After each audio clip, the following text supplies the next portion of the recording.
Good day everyone, this is Gian, and today we're going to discuss Andrew Yang, Freedom, Dividend, and Humanity First. Now for those of you that don't know me, you can go on my YouTube channel and you can see my videos that I've made 10 years ago where I speak about equal money system, and also some videos where I speak about living income guarantee. Also some videos where I speak about universal basic income. I've made all of these videos way before Andrew Yang even made it onto the scene. So this is something that I've been passionate about my whole life, based on common sense, based on the fact that the world we live in isn't our best or utmost potential. It's literally a world of polarity. So you have super rich and you have super poor. You have 3.5 billion people in this world living in poverty. And how they define poverty in this world is disgusting. They will say that you are not living in poverty if you earn more than $2 a day, as an example. They change these methods of looking at what's poverty and not poverty every now and then, so I'm going with old information here. But my point is, how can you say someone isn't in poverty when they earn $2 or more a day? I mean, that's insane. You also live in a world where we're all about making things efficient. We're all about making things work, in a capitalistic system, because the faster you can make something work, the better you can make something work, the more money you can make. And that means you don't need every person out there that is qualified for a job. You don't need people that just do labor day in and day out when you have machines that can do the same labor in a matter of an hour instead of the whole day. We live in a world where everything is so upside down. You have countries that's literally technologically super advanced. Like, let's take for example Dubai. Let's take first world countries, and then you look at third world countries. What's going on in each country is there's such a huge gap, let me put it that way. And obviously rich countries, they take from the poor countries. For example, Europe, America, China, all these countries take from Africa. A lot of resources, the computer, the technology that you have requires resources from Africa. Now, they don't get anything in return for that. All that money goes overseas and it stays overseas. And the people in Africa are being abused. They're being used. And their country isn't looking technologically advanced, it isn't looking fancy, it isn't effective or efficient. It's shit. Right? It's ugly, it's disgusting, it's broken down, and corruption is running rampant through these countries because obviously leaders from our countries, they bribe the leaders of those countries. So yes, the people in Africa also need to take responsibility and stop the corruption among themselves. But my point is, the earth is screwed up, and capitalism as we know it isn't working for the earth. I mean, look at how we are raping nature, how we are depleting the resources at such a rate that we can never get it back. We're cutting forests down, we're draining the earth up from oil and all the resources under the soil. We're killing animals and skinning animals, and the things we do to animals on this planet is horrendous. When is it going to end? Where is it going to end? We already have a climate problem in this world, and we've had this climate problem since the 70s. Did we turn around and change things?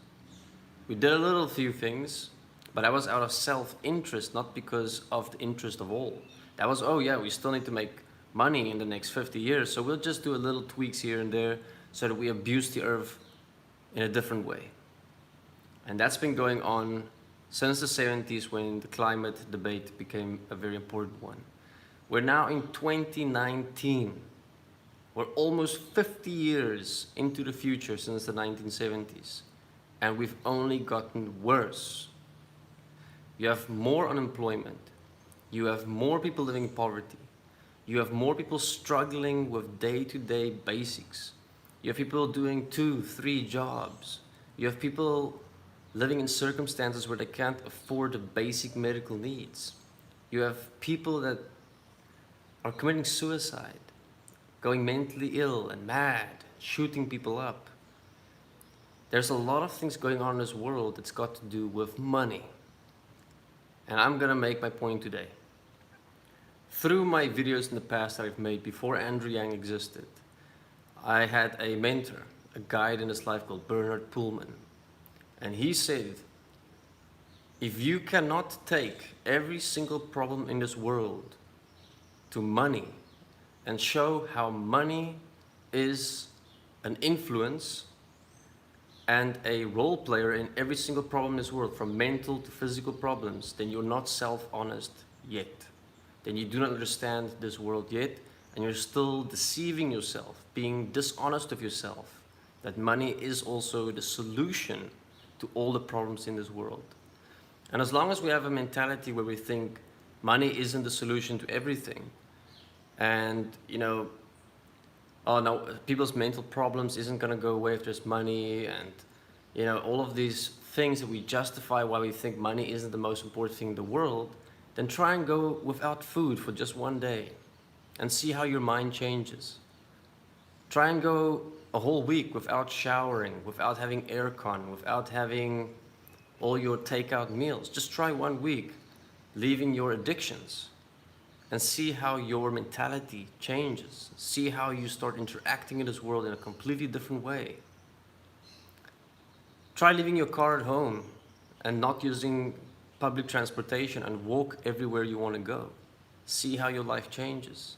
See how you're going to be affected by just those basic things not being met. And it's all got to do with money. Because if you have money, you can afford all those things. If you don't have money, you can't. Now, Andrew Yang is the first president or candidate for presidency in this world to openly push the way he's pushing for a universal basic income, where he is being honest and seeing and recognizing and knowing that to solve many of the problems in this world, not all of it, let's also be clear, you need to give money directly to people in their pockets. Don't create systems of Medicare and this thing and welfare and this, and you have to qualify for it through being disabled or having a specific disease or a specific need. I mean, that is not providing for everyone. The homeless guy on the street needs freaking money. He doesn't need glasses. Point to me that he is self-honest. He's being honest with himself, and he looked at everything. He looked at everyone's plans to change United States of America, and he realized, no, that's not the solution. The solution is money. Give everyone money. Simple as that. And that is the truth. If we don't get to that truth inside of ourselves, that money is going to make our lives better, not the best, better, it's going to alleviate our problems so that we can deal with ourselves and who we are. No one's ever going to fix you 100%. That's never going to happen. And I'm not saying money is going to magically do that, but money is going to give you that space where you can afford food, water, shelter, have basic needs met, medical care, that you can save up that money so in case there's an emergency, so you don't have to go into debt immediately. And in that time, in that space, you can face yourself, you can take care of yourself, mentally, physically, diets, psychiatry, exercises, anything, and you can actually start taking care of yourself. That's what money is gonna give you, that space. And it's also going to stop a lot of problems. I mean, if you have a household that is stressful, the children under that changes. They become stressful, anxious, fearful, paranoid. So many situations, especially if there's also physical abuse, emotional abuse, because of money stress, fears of the future. But if you take all of that away, society will improve in ways you cannot comprehend right now because you've never lived in a world like that.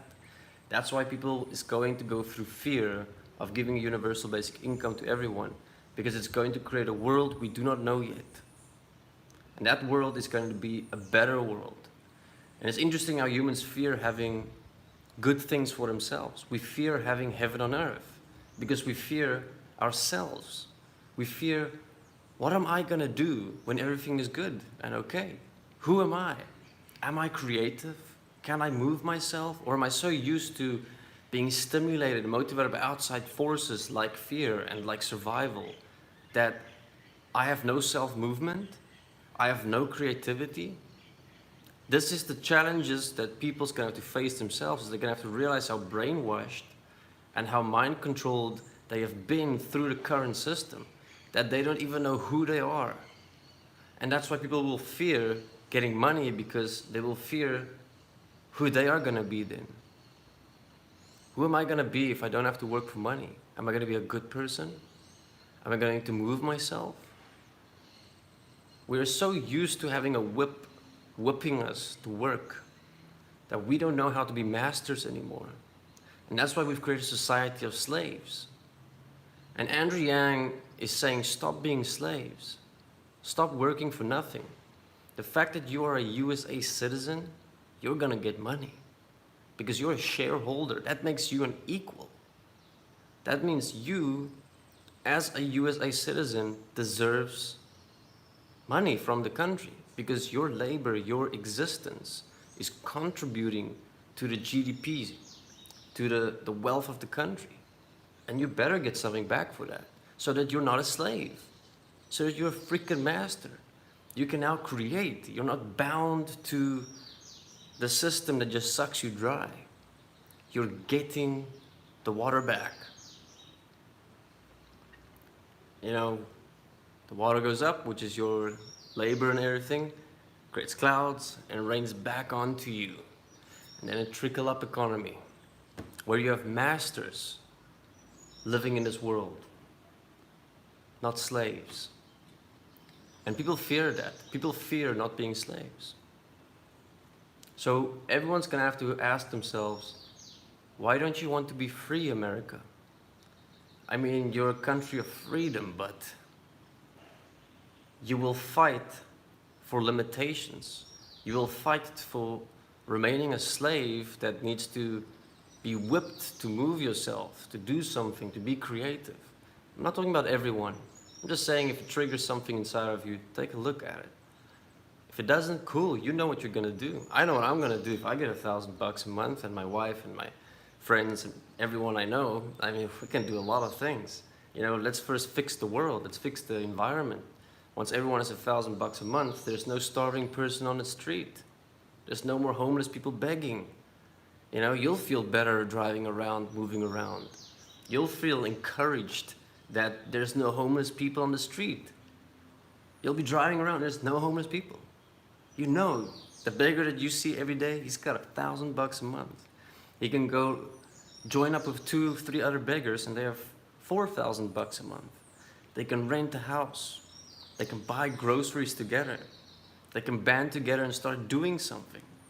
You can open up with other people, communities that bring in homeless people that's now getting $1,000 a month. You can tell them, hey, everyone, why don't we put our money together and we start a company and we all create this company and make money through this company with that $1,000 of each person coming together.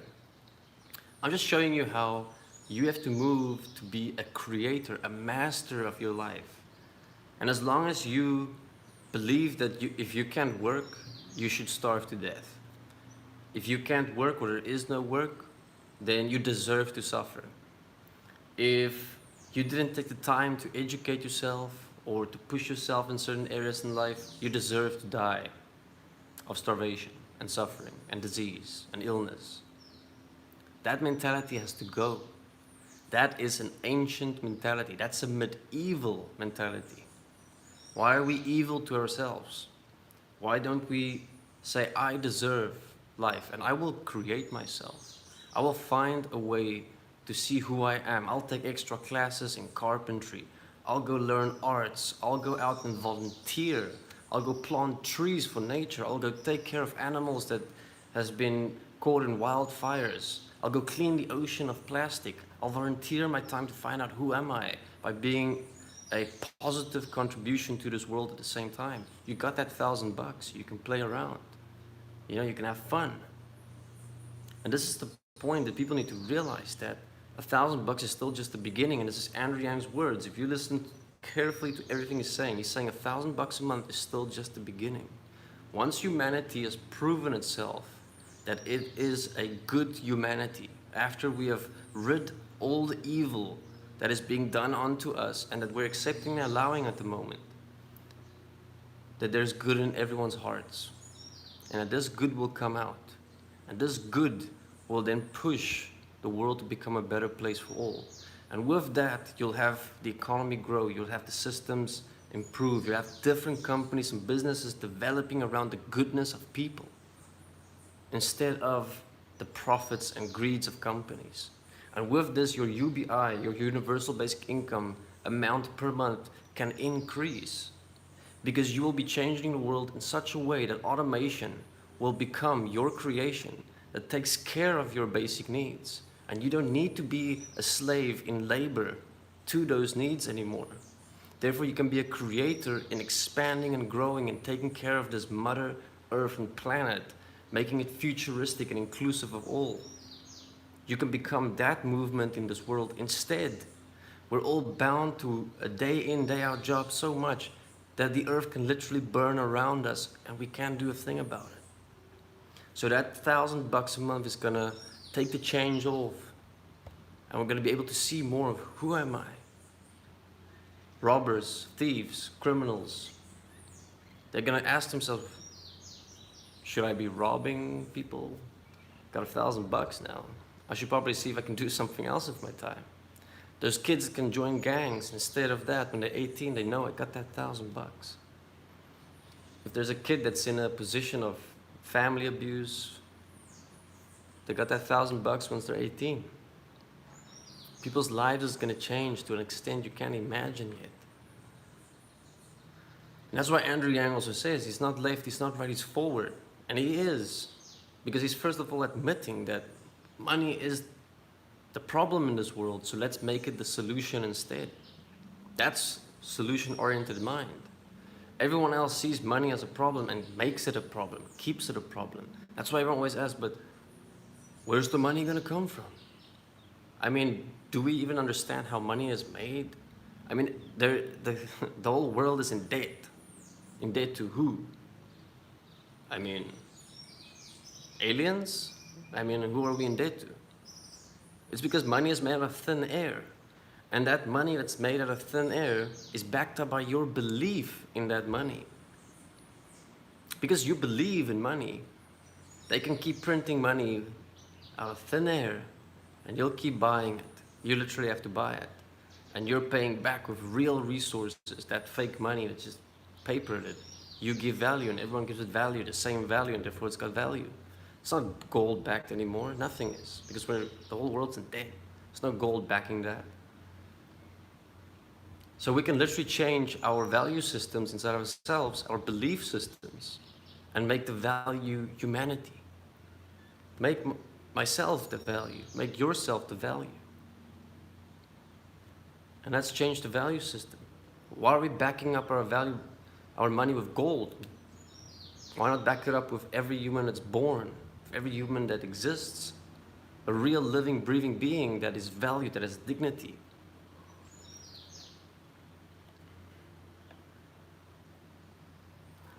Thank you very much, everyone. That's all for today's video. But we have to set our minds free.